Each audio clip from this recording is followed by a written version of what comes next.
Hi friends, welcome to Saran Mega's Kitchen. வீடியோக்குள்ள போறதுக்கு முன்னாடி Saran Mega's channel subscribe பண்ணாதவங்க subscribe பண்ணிக்கோங்க. மறக்காம அந்த bell பட்டனை press பண்ணிக்கோங்க. Hi viewers, இன்னைக்கு நம்ம stuffed பணியாரம் எப்படி செய்யலாம்னு பார்க்கலாங்க. அதுக்கு ஒரு கடாயில ஒரு 3 டேபிள்ஸ்பூன் அளவுக்கு எண்ணெய் விட்டுக்கோங்க.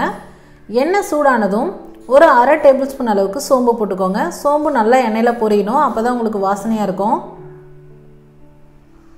சோம்பு நல்லா பொரிஞ்சதுக்கு அப்புறமா கருவேப்பிலை, ஒரு 2 பச்சை மிளகாய் இந்த மாதிரி கட் பண்ணி போட்டுக்கோங்க. நீங்க அப்படியே முழுசும் கிட்ஸ் இல்ல அப்படியே சாப்பிடுறீங்க அப்படினா நல்ல பொடியா நீங்க நறுக்கி போட்டுக்கலாங்க. பச்சை மிளகாய் எடுத்து வைக்காம அப்படியே சாப்பிடலாம். அடுத்ததா பெரிய வெங்காயம், ஒரு வெங்காயம், இது எல்லாத்தையும் சேர்த்து நல்லா வதக்கிக்கணும். பெரிய வெங்காயம் நல்லா வதங்கி வந்ததுக்கு அப்புறமா காரத்துக்கு 1 டீஸ்பூன் தனி மிளகாய் தூள்,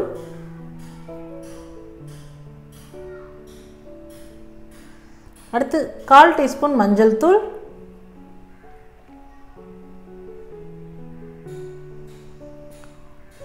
அரை டேபிள் ஸ்பூன் கரம் மசாலா, இது எல்லாத்தையும் சேர்த்து நல்லா வதக்கிக்கணும் அந்த எண்ணெயில.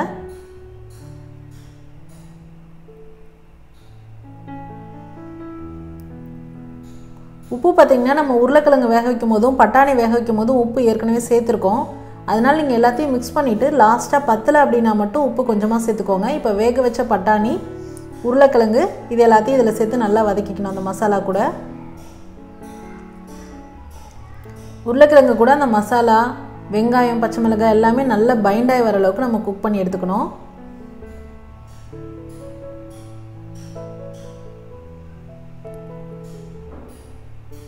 உருளைக்கிழங்கை நீங்கள் முடிஞ்ச அளவுக்கு நல்லா மசிச்சு விட்டுக்கோங்க. அப்போ தான் நம்ம பணியாரத்துக்குள்ளே ஸ்டஃப் பண்ணும்போது நமக்கு ஈஸியாக இருக்கும், டேஸ்ட்டாகவும் இருக்கும் சாப்பிடும்போது. அவ்வளோதான், உருளைக்கிழங்கு மசால் தயார் பண்ணியாச்சு. அதாவது உள்ள பணியாரத்துக்குள்ளே ஸ்டஃப் பண்ணுற ஐட்டம்ஸ் வந்து ரெடி பண்ணியாச்சு. இப்போது லாஸ்ட்டாக இதில் கொத்தமல்லி இலை தூவி இறக்கிக்கலாங்க.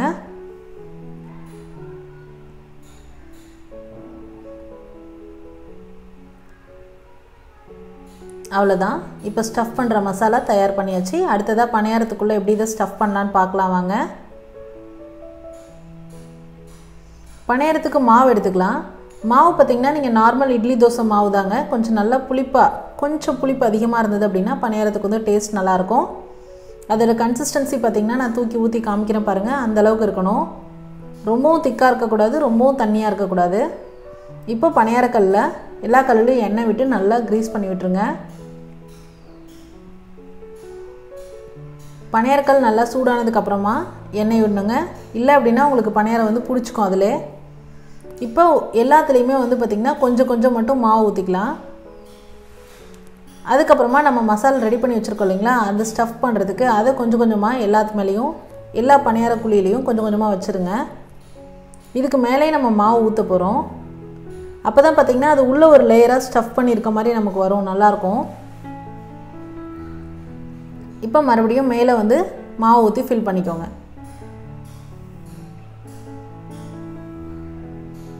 இந்த ஸ்டஃபிங்கே வந்து நிறைய வெரைட்டி ஆஃப் ஸ்டஃபிங் பண்ணலாங்க. நான் இன்றைக்கி வந்து பேசிக்காக பொட்டேட்டோ ஸ்டஃபிங் பண்ணி காமிச்சிருக்கேன் உங்களுக்கு.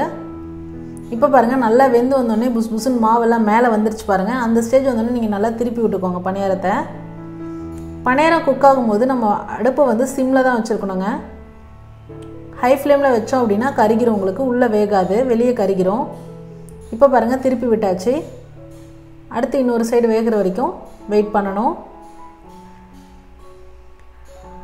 அப்போ எந்த சைடு குக் ஆகாத மாதிரி உங்களுக்கு தெரியுதோ திருப்பி விட்டு வேக விட்டுக்கணுங்க. லாஸ்ட்டாக பார்த்திங்கன்னா அந்த ஊசியில் நான் குத்தி காமிச்சிருக்க பாருங்கள், ஒன்றுமே ஒட்டலை. ஊசியில் மாவு ஒட்டலை அப்படின்னா உள்ள பணியாரம் நல்லா குக் ஆகிடுச்சுன்னு அர்த்தம். அந்த ஸ்டேஜில் நீங்கள் எடுத்து நம்ம தட்டில் வச்சுக்கலாம். பணியாரத்தை குக் ஆகிடுச்சுன்னு அர்த்தம்.